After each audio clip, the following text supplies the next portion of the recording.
to Amittai, son, go to Nineveh now, for the work must be done. Their wickedness rises like smoke to the sky. But Jonah turned tail and he started to fly.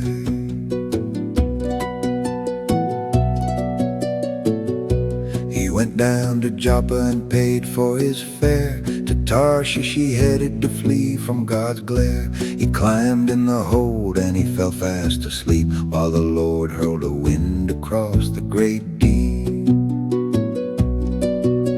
The sailors were frantic, they cried to their gods. They threw out the cargo to even the odds. The captain found Jonah and gave him a shake. How can you be sleeping? Call out for our sake.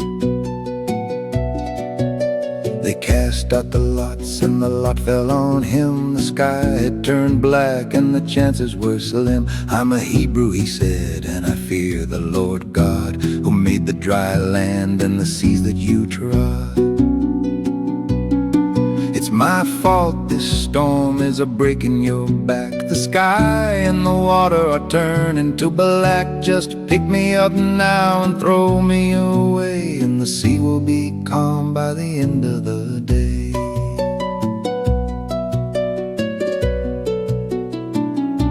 They rowed with their might, but the waves only grew. So they prayed for the mercy of someone they knew. They tossed Jonah over right into the foam, and the sea became still like the path to a home.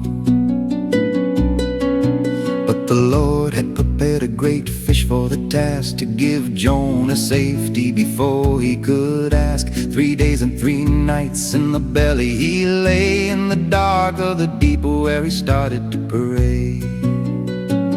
I called from my trouble, I cried from the grave. You cast me down deep beneath the crest of the wave. The seaweed was wrapped round my head in the gloom, but you brought up my life from the walls of the tomb.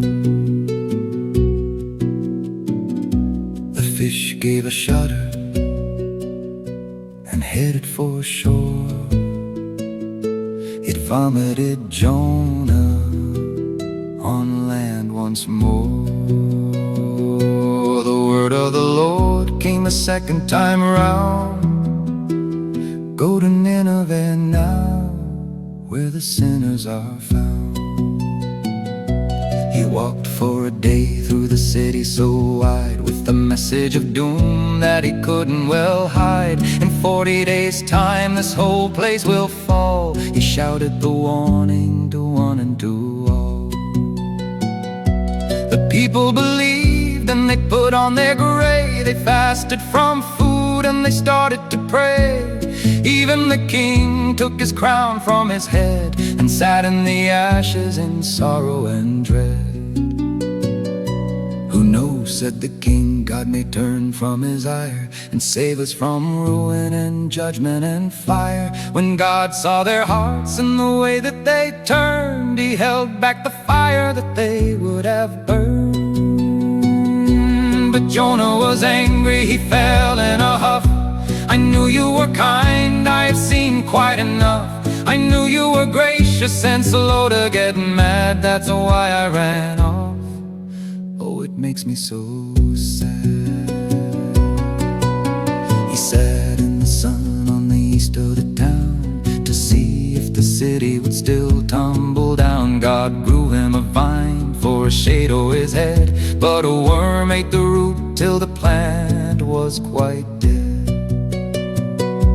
You pity a vine that you didn't even grow, said the Lord to the man who was feeling so low. Should I not pity Nineveh, vast as it stands, with 100,000+ who need my